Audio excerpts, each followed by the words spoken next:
Hello everybody, good afternoon to all of you. तो बेटा कल से आगे हम लोग अपनी क्लास को कंटिन्यू करते हैं। तो आज आपका आता है एक्सरसाइज 3.3 एंड एक्सरसाइज 3.3 में बेटा जो डिस्कस किया गया है या जो चीज़ें दी गई हैं वो बार ग्राफ से रिलेटेड हैं। किससे हैं? बार ग्राफ से। तो थोड़ा सा हम लोग जाने कि बार ग्राफ क्या है और इनका यूज क्यों हो रहा है। तो डाटा हैंडलिंग हम लोग स्टडी कर रहे हैं। तो डाटा हैंडलिंग में बेसिक चीज़ों को हमने सीखा। डाटा क्या है, डाटा हैंडलिंग क्या है, primary data, secondary data, organised data, lowest value, highest value और रेंज उसका, इन सब चीज़ों के बारे में हमने देखा और सीखा। तो जब हम लोग इसी के क्रम में अपनी क्लास को कंटिन्यू करते हैं तो बार ग्राफ तो देखिए क्या है बेटा कि जो डेटा हैंडलिंग में डेटा के फॉर्म में जो चीज़ें आती हैं, जो डेटा के फॉर्म में जो चीज़ें आती हैं उनको रिप्रेजेंटेशन के कई तरीके हैं।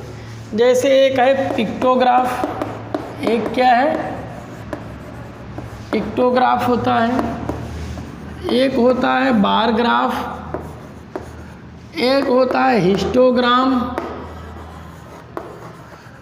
और नेक्स्ट आपका जो होता है बेटा वो बार ग्राफ हिस्टोग्राम के बाद में जो आपका एक होता है एंगुलर फॉर्म में दिखाया जाता है। इसको ऐसे सर्कल के फॉर्म में, एंगुलर फॉर्म में रहता है।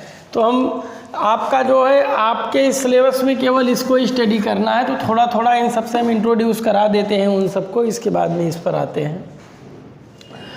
तो पिक्टोग्राफ जो होता है बेटा, पिक्टोग्राफ में डेटा को फिगर के माध्यम से दिखाया जाता है। ऐसा सपोज कीजिए कि कहा गया कि 2 कार है। तो यहाँ पे ऐसे क्या किया जाएगा कि ऐसे कार बना दिया जाएगा, ऐसे पहिया लगा दिया जाएगा, उसमें व्हील लगा करके एक कार दिखा दिया जाएगा। तो 2 कार को जो रिप्रेजेंट करेंगी वो चीज़ें क्या रहेंगी? ए रहेंगी। तो पिक्टोग्राफ में हम उन चीज़ों को उसके द्वारा, जैसे ट्री को रिप्रेजेंट करना है तो आपका ऐसे करने के बाद ऐसे करने के बाद ऐसे ये हम क्या कर दें, 3 ट्री को रिप्रेजेंट करना है तो हम एकदम ट्री बना करके शो कर दें। कार को शो करना है तो कार बना करके, मैन को शो करना है तो मैन बना करके, बॉय को या गर्ल को शो करना है तो उनका फिगर बना करके जब हम किसी चीज़ को रिप्रेजेंट करते हैं तो डाटा के इस रिप्रेजेंटेशन को पिक्टोग्राफ कहा जाता है। डाटा के इस रिप्रेजेंटेशन को पिक्टोग्राफ कहा जाता है। दूसरा बेटा आप लोग देखे होंगे कि आप लोगों के घर में जो आप लोगों के एल्डर ब्रदर और सिस्टर्स होंगे, जो बड़े भाई बहन होंगे, तो वो लोग कभी प्रैक्टिकल जो क्लास 10th में, 9th में, 11th में, 12th में होंगे तो जो प्रैक्टिकल फाइल ले आते हैं तो उनके बाद में लास्ट में देखते होंगे तो 1-2 पेज पहले फाइलों में ऐसे हुआ करती थी कि जिसमें से छोटे छोटे स्क्वायर बॉक्स बने होते हैं, छोटे छोटे स्क्वायर बॉक्सेस ऐसे बने हुए होते हैं। इनको हम लोग कहते हैं ग्राफ। इनको हम लोग क्या बोलते हैं? Graph paper. तो ये जो छोटे छोटे बेटा स्क्वायर फॉर्म के स्क्वायर बॉक्सेस बने होते हैं इनको हम लोग ग्राफ पेपर बोलते हैं। और जब ग्राफ पेपर पर किसी चीज़ को रिप्रेजेंट किया जाता है तो उसको कहते हैं बार ग्राफ और हिस्टोग्राम। जब ग्राफ पेपर पर बेटा, तो जब ग्राफ पेपर पर डाटा हैंडलिंग की चीज़ों को जब ग्राफ पेपर पर डिनोट किया जाता है, रिप्रेजेंट किया जाता है, when the data is represent on the graph paper, या तो when data is represented with help of the graph paper, then this called is bar graph or histogram। तो जब हम लोग ग्राफ पेपर के द्वारा अपने डेटा को रिप्रेजेंट करते हैं तो वह जो तरीका होता है उसको बार ग्राफ और हिस्टोग्राम कहते हैं। अब देखिए हिस्टोग्राम में फिगर इस ढंग का रहता है, कोई 2 रहेगा तो दोनों के बीच में जो है वो स्पेस नहीं रहेगा। और जबकि ये जो आपका बार ग्राफ होता है उसमें स्पेस होता है, पर्टिकुलर फिक्स स्टेप होता है।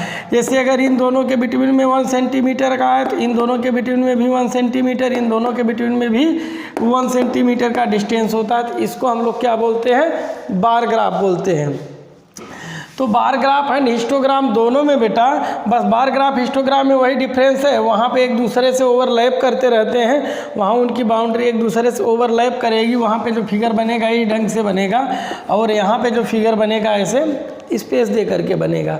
तो बार ग्राफ एंड हिस्टोग्राम में बेटा जो डिफरेंस है वो ये है कि ये बार ग्राफ है तो बार ग्राफ में जो स्टैटिक चीज़ें होती हैं, जैसे किसी स्टूडेंट के मार्क्स को दिखाया गया है, मार्कशीट दिखाया गया है। तो मान लीजिए किसी स्टूडेंट का मार्कशीट है, हिंदी सब्जेक्ट है, इंग्लिश सब्जेक्ट है और ये आपका मैथ सब्जेक्ट है, ऐसे मार्कशीट पर मार्क्स को रिप्रेजेंट किया जा रहा है। तो ये तो हिंदी, इंग्लिश, मैथ्स ये तो फिक्स है, ये चीज़ें फिक्स है, यहाँ तो चेंज होगा नहीं। चेंजिंग जो होगी इनके मार्क्स में होगी। चेंजिंग कहाँ होगी? इनके मार्क्स में। तो मार्क्स को जो चीज़ें वेरिएबल करती हैं, जो वेरी होती हैं, जो चीज़ें वेरी करती हैं उनको हम लोग कहाँ करते हैं? वेरी करने वाली चीज़ों को हम लोग वाई एक्सिस के पैरेलल शो करते हैं, जबकि फिक्स चीज़ों को हम लोग एक्स एक्सिस के पैरेलल रिप्रेजेंट करते हैं। तो यहाँ पे जो रिप्रेजेंटेशन होता है एच ई एम, ऐसे यहाँ पे वेरिएबल वेरी चीज़ें कर रही हैं, जैसे मार्क्स है, 10 है, 20 है, 30 है, 40 है, 50 है, ऐसे रिप्रेजेंट किया जाता है। यही काम बार ग्राफ में भी होता है, यही काम हिस्टोग्राम में भी होता है। तो फिलहाल अभी आपके सिलेबस में केवल बार ग्राफ पे हम लोगों को स्टडी करना है, तो अभी हम लोग आते हैं टॉपिक पे। उसके बाद लास्ट में जो होता है किसी भी डाटा का एंगुलर रिप्रेजेंटेशन होता है। तो एंगुलर रिप्रेजेंटेशन का मतलब एक सर्कल के बिटवीन में टोटल या एक पॉइंट के चारों ओर कितने डिग्री का एंगल बनता है? 360 डिग्री का। या एक पॉइंट है तो इसके चारों ओर कितने डिग्री का एंगल बनेगा? 360 डिग्री का एंगल बनेगा। तो जब 360 डिग्री का एंगल बनेगा तो ये अगर किसी सपोज दैट हिंदी का क्लास कर दें, इंग्लिश कर दें, मैथ्स कर दें, साइंस कर दें, सोशल साइंस कर दें और आर्ट कर दें, ऐसे तो जब कोई डाटा जो है वो सर्कल के फॉर्म में रिप्रेजेंट किया जाता है और वॉच के फॉर्म में रिप्रेजेंट किया जाता है, तो ये सब क्या है? ये सब एंगल को रिप्रेजेंट करते हैं। तो उसका एंगुलर जो रिप्रेजेंटेशन होता है उसको हम लोग एंगुलर रिप्रेजेंटेशन करते हैं, राइट। तो इस प्रकार से कोई भी डाटा ये होगा जो है वो आपका 4 टाइप से रिप्रेजेंट किया जाता है। करने को तो और भी किया जाता है। करने को तो आप लोग अगर क्रिकेट मैच वगैरह देखते होंगे तो वहाँ ऐसे भी ग्राफ बनता हुआ दिखता है, वहाँ आपको ऐसे भी ग्राफ बनता हुआ दिखता है तो बहुत से तरीके। बट अभी जो आप लोगों का 6 to 8 तक के सिलेबस में जो स्टडी करना है वो कंटिन्यूअस इन सब चीज़ों के बारे में करना था। क्लास 6 में आप लोगों ने पिक्टोग्राफ को पढ़ा, अब आप लोग बार ग्राफ को स्टडी करेंगे। 7 में 8 में आपका ये दोनों भी आ जाएगा, राइट। तो चलिए अब हम लोग आते हैं अपने टॉपिक पे।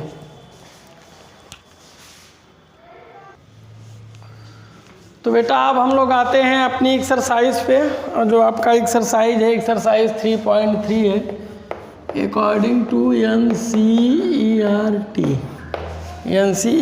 के अकॉर्डिंग आप लोगों का जो एक्सरसाइज है वो आपका 3.3 है। और उसमें बेटा कह रहे हैं क्वेश्चन 1 में यूज़ द बार ग्राफ। किसका यूज करना है? बार ग्राफ का। फिगर 3.3 है आपका जो है, फिगर 3.3 है, इसमें देखिए बार ग्राफ का यूज किया गया है। कह रहे हैं to answer the following questions. आपको ये जो नीचे में क्वेश्चन दिए गए हैं बिलो साइड में, उनके क्या करने हैं?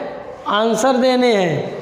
ये जो बिलो साइड्स में क्वेश्चंस दिए गए हैं उनके आप लोगों को आंसर देने हैं। जैसे फर्स्ट है, कह रहे हैं which is the most popular pet. Which is the most popular pet. तो जैसे पेट में बेटा देखिए डॉग था, एक कैट था, ये रैबिट था। ये डॉग है, ये कैट है, ये रैबिट है, और इसके बाद में ये आपका जो है हैमस्टर्स है, और ये अदर है। ये मतलब ये अदर पेट्स हैं, ठीक है। ये पेट्स के बारे में दिया गया है। ये डॉग को रिप्रेजेंट कर रहा है, एक कैट को कर रहा है, ये आपको रैबिट खरगोश को कर रहा है, मॉन्स्टर को कर रहा है, वो अदर को कर रहा है। और रेक्टेंगुलर के माध्यम रेक्टेंगल के माध्यम से शो किए जा रहे हैं। देखिए रेक्टेंगल का मतलब ये चीज़, ये जो है इसको हम लोग क्या बोल देते हैं? एक रेक्टेंगल तो है भी है, क्योंकि लेंथ एंड ब्रीथ दोनों डिफरेंट मेजर्स के हैं, तो आपका रेक्टेंगल भी है। तो कह रहे हैं which is the most popular pet. अब मोस्ट पॉपुलर पेट का मतलब क्या हुआ बेटा? मोस्ट पॉपुलर पेट का मतलब जो पेट ज़्यादा पॉपुलर होगा लोग उसको ज़्यादा लाइक करेंगे, और जिसको ज़्यादा लाइक करेंगे लोग उसको ज़्यादा लोग रखेंगे, उसको ज़्यादा लोग रखेंगे। तो अब यहाँ पे हम देखते हैं तो कितने स्टूडेंट्स हैं जो इसको लाइक कर रहे हैं। 8 कितने स्टूडेंट हैं जो डॉग को लाइक कर रहे हैं? तो हम देखते हैं 8 स्टूडेंट। 8 स्टूडेंट्स ऐसे हैं जो किसको लाइक कर रहे हैं? डॉग को। देखिए एक बार और ग्राफ को हम बता दें जो अभी इंट्रोडक्शन में बताए थे। डॉग तो फिक्स है, कैट भी फिक्स है, रैबिट भी फिक्स है, मतलब जो भी पेट्स हैं सब फिक्स हैं। वैरी कौन करेगा? चेंज कौन होगा? स्टूडेंट्स चेंज होंगे। कुछ उसको लाइक करने वाले होंगे, कुछ उसको लाइक करने वाले होंगे, कुछ उसको लाइक करने वाले होंगे। तो स्टूडेंटों की संख्या कम या ज़्यादा होगी लाइक और डिसलाइक के मामले में पेट्स के, न कि पेट्स की, राइट। तो यहाँ पे वैरी कौन कर रहा है? स्टूडेंट, इसलिए स्टूडेंट को इधर रिप्रेजेंट किया गया है और एनिमल्स यार पेट्स को उधर रखा गया है। तो आप देखिए कह रहे हैं कि which is the most popular pet, कौन सबसे ज़्यादा पॉपुलर पेट है? तो जिसको ज़्यादा स्टूडेंट लाइक करेंगे वो सबसे पॉपुलर पेट होगा, जिसको कम स्टूडेंट लाइक करेंगे वो सबसे कम पॉपुलर पेट होगा। तो हम देखते हैं बेटा which is the most popular pet. तो यहाँ पर देखिए 8 स्टूडेंट डॉग को लाइक कर रहे हैं, 10 कैट को लाइक कर रहे हैं, और रैबिट को 2 लाइक कर रहे हैं, और इधर में आपका जो है 5 को ये लोग लाइक कर रहे हैं, एंड ये आपका 3 को जो है ये लाइक कर रहे हैं। अदर्स मतलब अदर जो पेट हैं जो, और इन सबको छोड़ करके लिस्टेड पेट को छोड़ करके जो पेट्स हैं उनको लाइक करने वाले कैंडिडेट ओनली 3 ही हैं। तो कह रहे हैं which is the most popular pet. तो सबसे ज़्यादा लाइक किसको कर रहे हैं लोग? कैट को। कैट को लाइक कर रहे हैं, मतलब कैट को लाइक करने वाले लोग ज़्यादा हैं। तो सबसे मोस्ट पॉपुलर पेट क्या हुआ? कैट। सबसे मोस्ट पॉपुलर पेट क्या हो गया आपका? कैट। सेकेंड में कह रहे हैं how many students have dog as a pet. ऐसे कितने स्टूडेंट्स हैं जिनके पास डॉग है एज अ पेट, उनके पास एज अ पेट के फॉर्म में क्या है? डॉग है। तो कितने स्टूडेंट के पास है बेटा डॉग? 8। तो इसका आंसर आपका क्या हो गया? 8। आई बात समझ में? तो वो आपका हो गया ए, और इनका ये क्या हो गया? 8। इसका आंसर क्या हो गया? 8। तो ऐसे ही बहुत ही इजी एंड सिंपल नेचर के क्वेश्चन है। आप लोगों को ग्राफ पेपर को देखना है, देख करके बहुत सिंपल क्वेश्चंस का आंसर देना है। चलिए हम और दूसरे क्वेश्चंस भी बता दे रहे हैं। तो बेटा क्वेश्चन नंबर 2 जो है, क्वेश्चन नंबर 2 में भी आपका बार ग्राफ दिया गया है और उससे रिलेटेड क्वेश्चंस किए गए हैं। तो आप लोग बार ग्राफ को देख करके वहाँ से रिलेटेड क्वेश्चंस का आंसर दे देंगे। अब क्वेश्चन नंबर 3 में देखिए क्या है। क्वेश्चन नंबर 3 में इन्होंने डेटा तो दे दिया है, कह रहे हैं number of children in 6 class are given below. मतलब जो क्लास 6 है उसमें जो बच्चे हैं उनकी क्वांटिटी दी गई है, मतलब उनकी संख्या दी गई है। नंबर ऑफ चिल्ड्रेंस कितने हैं वो दे दिया गया है। नंबर ऑफ चिल्ड्रेंस जो है वो कितने हैं वो दे दिया गया है। क्लास 6 में कितने हैं, 5th में कितने हैं, 8th में कितने हैं, 9th में कितने हैं, एंड 10th में कितने हैं, ये सब आपका दे दिया गया है। 6 कह रहे हैं 6 डिफरेंट क्लासेस, 6 डिफरेंट क्लासेस मतलब 6 अलग अलग क्लासेस के स्टूडेंट्स की संख्या क्या है दे दी गई है। देखिए काउंट करते हैं क्या 6 क्लास है, 1 2 3 4 5 6 हो गया। तो 6 डिफरेंट क्लास में कितने स्टूडेंट किस क्लासरूम में हैं उसका नंबर यहाँ पे दे दिया गया है। अब कह रहे हैं represent the data on bar graph. अब ये जो डाटा है इसको कहाँ पे रिप्रेजेंट करना है, बार ग्राफ पे। तो देखिए बेटा हम एक भाई देखिए हमारे ग्रीन बोर्ड पर बहुत ज़्यादा स्पेस तो नहीं है, फिर भी हम इसको बनाते हैं, जितना स्पेस है उसी में हम लोग बनाने का प्रयास करेंगे। बट आप लोग अपनी कॉपी पर थोड़ा सा बड़ा बनाएंगे क्योंकि कॉपी और इसमें फ़र्क है। तो ऐसे देखिए अब यहाँ पे सपोज दैट ये हमारा क्लास 6 है, यहाँ पे क्लास 7 है। बस इतना ही ध्यान रखना है कि क्लास 6 एंड 7 के बिटवीन में डिफरेंस सेम होनी चाहिए। और 5th से है, शायद क्लास 5 से है, 6 नहीं है, स्टार्टिंग 5 से है। तो 5 है, ये 6 है, ये आपका 7 है, 5 6 7, ये आपका क्लास 8, ये आपका क्लास 9, ये आपका क्लास 10। टोटल ये इतनी क्लासेस हो गई। अब स्टूडेंट को शो करना है, यहाँ पे सपोज दैट 0 है, तो जो स्टूडेंट को हम लोग शो कर रहे हैं, तो स्टूडेंट देखिए मैक्सिमम कितने हैं, 135 हैं। तो हमें ऐसा करना है कि स्टूडेंट सब यहाँ पे सेट हो जाएं। तो सपोज कीजिए बेटा, ये आपका जो है कितना है, 20 स्टूडेंट हैं, ये आपका 40, ये आपका 60, ये आपका 80, ये आपका 100, ये आपका 120, ये आपका 140, ये आपका 160। तो जब आप लोग ग्राफ पर दिखाएंगे बेटा, तो जो एक बिग बॉक्स होगा, बड़ा बड़ा जो एक देखिए बड़ा बॉक्स होता है, एक छोटा, मतलब एक बड़ा स्क्वायर होता है और एक छोटा, big square and small square. तो जो बिग स्क्वायर है, एक बिग स्क्वायर पर एक क्लास कर दीजिएगा, मतलब कि 2 क्लास के बिटवीन में एक बिग स्क्वायर का स्पेस दे दीजिएगा, 2 क्लास के बिटवीन में एक बिग स्क्वायर का स्पेस दे दीजिएगा। तो एक यहाँ हो जाएगा, फिर उसको एक छोड़ करके यहाँ हो जाएगा, उसको एक छोड़ करके यहाँ, ऐसे ही इक्वल डिस्टेंस पे होना चाहिए, बस इतना ही ध्यान रखना है।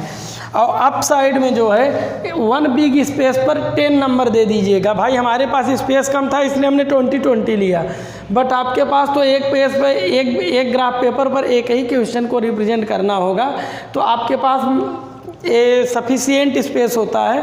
और जब सफिशिएंट स्पेस होगा तो आप एक बिग स्क्वायर को 10 कैलकुलेट करेंगे, तो दूसरे पर 20, तीसरे पे 30, ऐसे ही करते चले जाएंगे, तो उससे आपका ग्राफ इजीली बन जाएगा।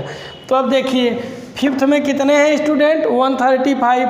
135 बेटा कहाँ आ सकता है, लगभग यहाँ पर आएगा। अगर ये 140 है तो 135 में लगभग यहाँ पर आएगा। तो यहाँ पर आएगा, तो इसका मतलब ये ऐसे रहेगा।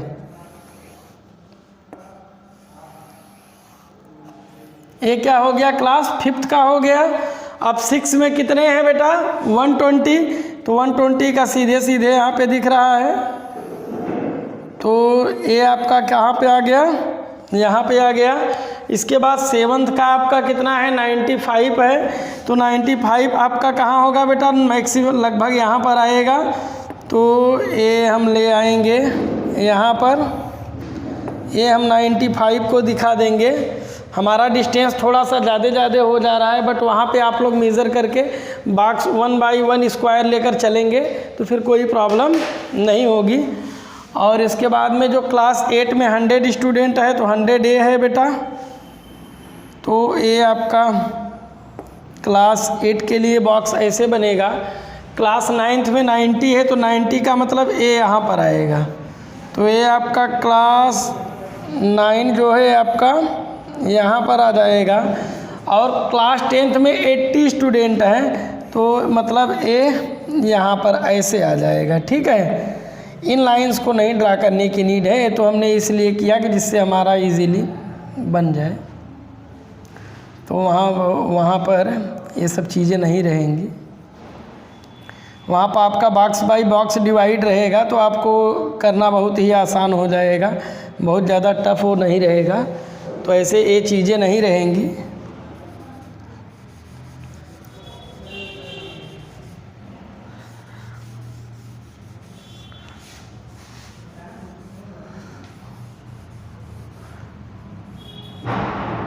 ठीक है, ऐसे तो ऐसे आपका बार ग्राफ बन करके रेडी हो जाएगा। तो ऐसे ही ऐसे आप लोगों की बुक में एज ए एग्जाम्पल दिया गया है, तो उसको भी देख सकते हैं, उसकी हेल्प ले सकते हैं। तो इस प्रकार से आप लोगों का बार ग्राफ बनेगा। ये अंदर में सब लाइन नहीं रहेगा, वो तो हमारे ड्रा करते वक्त आ गया। और वहाँ पे जब आप बार ग्राफ पर बनाएंगे तो ग्राफ पेपर पे खुद ही डिवाइड रहेगा, तो ऐसी प्रॉब्लम नहीं होगी। तो फिर जब ये बार ग्राफ बेटा बना लेंगे, जब आप बार ग्राफ रेडी कर लेंगे, तो इन बार ग्राफ की हेल्प से जो क्वेश्चंस आपसे पूछे जाएंगे उसका आंसर आप इजीली इसको देख करके दे सकते हैं। आप लोग देखते होंगे क्रिकेट मैच वगैरह या कोई जो भी गेम खेलते हैं आप लोग देखते होंगे, तो गेम में कभी न कभी इस प्रकार के ग्राफ बन जाते हैं, कभी न कभी ऐसे ग्राफ बन करके दिखाए जाते हैं, बना करके दिखाए जाते हैं। तो ग्राफ जो होता है वो कहीं न कहीं अगर क्रिकेट हो रहा है तो player and run are team and score are bowler and wicket, इन सब के रिलेशंस को शो करता है। जैसे यहाँ पर यह ग्राफ जो है क्लास एंड स्टूडेंट की स्ट्रेंथ को के रिलेशन को शो कर रहा है, किस क्लास में कितने स्टूडेंट्स हैं, क्लास एंड स्टूडेंट्स के रिलेशन को ये शो कर रहा है। ओके, नेक्स्ट बेटा आपका एक क्वेश्चन नंबर 4 है, और क्वेश्चन नंबर 4 में कह रहे हैं the performance of a students in first term and second terms. मतलब कि कुछ स्टूडेंट्स हैं तो उनका फर्स्ट टर्म एंड या किसी स्टूडेंट का, पर्टिकुलर एक स्टूडेंट का, कुछ नहीं एक स्टूडेंट है, अ स्टूडेंट है तो वन स्टूडेंट का, किसी एक स्टूडेंट का परफॉर्मेंस रिपोर्ट है। रिपोर्ट मतलब समझते हैं ना, जो आप लोग SA1 का रिपोर्ट लेने आते हैं, यूनिट 1 का रिपोर्ट कार्ड लेने आते हैं, यूनिट 2 का, तो वही रिपोर्ट कार्ड है। क्या है? रिपोर्ट कार्ड है। तो टर्म 1 एंड टर्म 2 एग्ज़ाम का है। मान कर चलिए कि आप में से किसी स्टूडेंट का है SA1 का है एंड SA2 का है, और दोनों 100 मार्क्स के हैं। कितने के हैं? 100 मार्क्स के एग्ज़ाम हुए हैं। तो 100 मार्क्स में कह रहे हैं कि क्या मार्क्स है दिया, इंग्लिश में कितना है, हिंदी में कितना है, मैथ्स में कितना है, साइंस में कितना है, सोशल साइंस में कितना है, वो सब चीज़ें दे दी गई हैं। 67, 72, 88 इतना ये फर्स्ट टर्म में है, एंड सेकेंड टर्म में है 70, 65, 95, 85, 75। ये टर्म आपका सेकेंड है। कह रहे हैं ड्रा डबल बार ग्राफ। आपको क्या ड्रा करना है? डबल बार ग्राफ ड्रा करना है। Choosing appropriate scale and answer the following. एक अप्रोप्रिएट स्केल को चूज करके आपको डबल बार ग्राफ ड्रा करना है। तो ड्रा कर लीजिए डबल बार ग्राफ, और उसके बाद करें आंसर द फॉलोइंग। इसके बाद कुछ जो क्वेश्चंस उससे पूछे गए होंगे उसका आप लोगों को आंसर देना होगा। तो पहले तो हम आपको बता दें कि bar graph, double bar graph क्या है, उसके बाद में। अब डबल बार ग्राफ जो होता है बेटा, एक साथ दो चीज़ों को दिखाने का जो तरीका होता है उसको हम लोग डबल बार ग्राफ कहते हैं।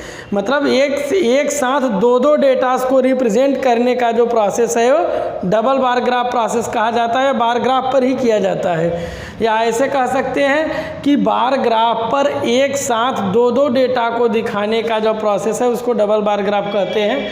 तो अब जैसे इंग्लिश में टर्म 1 का है, टर्म 2 का है, ये किसी टर्म 1 टर्म 2 एग्ज़ाम का हो सकता है। हॉटेस्ट एंड कोल्डेस्ट टेम्परेचर भी हो सकता है। एक दिन का हॉटेस्ट टेम्परेचर कितना था, कोल्डेस्ट टेम्परेचर कितना था, ऐसे 1 वीक का पूछ लिया तो एक में डबल बार ग्राफ यहाँ भी यूज होगा। कोल्डेस्ट एंड हॉटेस्ट टेम्परेचर हो, और आपका या तो फिर आपका फर्स्ट एंड सेकेंड टर्म का एग्ज़ाम हो, या एक गाय के साथ एक भैंस रख दिया जाए, दोनों को एक साथ शो किया जाए, या तो बॉयज़ एंड गर्ल्स की स्ट्रेंथ को, अलग अलग क्लासेस के बॉयज़ एंड गर्ल्स की स्ट्रेंथ को एक साथ किया जाए, तो वहाँ पे क्या आ जाएगा, सब जगह रिप्रेजेंटेशन के लिए डबल बार ग्राफ आएगा। तो आइए इस क्वेश्चन में हम लोग देखते हैं। ये आपका ऐसे बनाइए, हमारे पास स्पेस कम है, हम छोटा बना रहे हैं, बट आप लोगों को एक पेपर पर एक ही ग्राफ बनाना है। तो आप लोग बाकायदे जैसे बताए हैं, एक बिग स्क्वायर या बिग बॉक्स को एक मान करके, और ये प्रत्येक ईच टू के बिटवीन में, ईच टू सब्जेक्ट के बिटवीन में कम से कम 1, ईच टू सब्जेक्ट के बिटवीन में कम से कम 1 और 2 बिग बॉक्स का गैप होना चाहिए। तो यहाँ पे ए है आपका इंग्लिश, ए है आपका हिंदी, ए है आपका मैथ्स, ए है आपका साइंस, ए है आपका सोशल साइंस। ये आपका क्या है, सोशल साइंस है। English, Hindi, maths, science, social science है। अब यहाँ पे जो बेटा मार्किंग का प्रोसेस है, सपोज दीजिए 10 है, ए 20 है, ए 30 है, ए 40 है, ए 50 है, ए 60 है, ए 70 है, ए 80 है, ए 90 है, ए आपका 100 है। यहाँ पे ठीक है, बस आपको इतना ही ध्यान रखना पड़ेगा। एवरी टू बॉक्स के बिटवीन की डिस्टेंस सेम होनी चाहिए, इधर एवरी टू सब्जेक्ट के बिटवीन की डिस्टेंस सेम होनी चाहिए, थोड़ा सा भी डिफरेंस नहीं होना चाहिए। वहाँ तो आपको सब मेज़र किया हुआ मिलेगा, बहुत इजीली मेज़र कर ले जाएंगे। अगर किसी को डाउट रहेगा, नहीं क्लियर होगा, तो आकर के वो क्लियर कर सकता है यहाँ पे हमारे पास। तो चलिए अब हम लोग दिखाते हैं। सपोज दैट जो आपका टर्म 1 एग्ज़ाम है, टर्म 1 एग्ज़ाम का जो हम लोग ग्राफ बनाएंगे उसको ऐसे ऐसे रखेंगे, और जो टर्म 2 वाला है उस ग्राफ को हम लोग ऐसे ऐसे रखेंगे, राइट। ए टर्म फर्स्ट है एंड ए टर्म सेकेंड है, ये आपका टर्म फर्स्ट है, ये आपका टर्म सेकेंड है। तो अब आपका इंग्लिश में देखिए, टर्म फर्स्ट में कितना है, 67 मार्क्स है। टर्म फर्स्ट में 67 का मतलब कहाँ आएगा, नियरली यहाँ तक आएगा। अब 67 में जब नियरली यहाँ तक आएगा इंग्लिश में, तो ये आपका जो है, ये तो हमारा टर्म फर्स्ट का बन गया, ये जो है हमारा टर्म फर्स्ट हुआ। और जब ये हमारा टर्म फर्स्ट हुआ तो इसको हम कैसे रिप्रेजेंट करेंगे, ऐसे। और जो टर्म सेकेंड है इसमें क्या कह रहे हैं, 70 मार्क्स मिला है। टर्म सेकेंड में 70 मार्क्स का मतलब थोड़ा इससे और ज़्यादा यहाँ तक ले लेंगे, और इसको ऐसे कर लेंगे, और इसको ऐसे ऐसे शो कर देंगे। तो ये आपका टर्म 1 हो गया, ये आपका टर्म 2, मतलब ये टर्म फर्स्ट हो गया और टर्म सेकेंड हो गया। ये टर्म फर्स्ट में इंग्लिश में मिला मार्क्स है, ये टर्म सेकेंड में इंग्लिश में गेन किया मार्क्स है। ऐसे ही अब हिंदी के लिए कीजिए। तो पहले हिंदी में टर्म फर्स्ट में कितना है, 72 है। 72 है का मतलब है क्या है कि इससे थोड़ा सा अबव होगा, मतलब कि ये इतना बड़ा, ये ऐसे। ये आपका किसका है, हिंदी का है, टर्म सेकेंड में। और उसके बाद में टर्म फर्स्ट में हिंदी का था, टर्म सेकेंड में हिंदी का जो है वो कितना है, 65 है। 65 का मतलब बेटा ये यहाँ तक आएगा नियरली, मतलब इससे भी छोटा होगा ये ऐसा, इतना कुछ मानकर चलिए, इतना। ये ऐसे ले लेंगे हम, इसमें ऐसे ऐसे शो कर देंगे। तो बात समझ में आ रही, ऐसे होगा आपका। अब term 1 term 2, term 1 term 2, term 1 में इंग्लिश का मार्क्स कितना था, टर्म 2 में इंग्लिश का मार्क्स कितना है, टर्म 1 में हिंदी का मार्क्स कितना है, टर्म 2 में इंग्लिश का मार्क्स, हिंदी का मार्क्स कितना है। अब मैथ्स में आएंगे तो मैथ्स में टर्म 1 में कितना मार्क्स था, टर्म 2 में कितना मार्क्स है।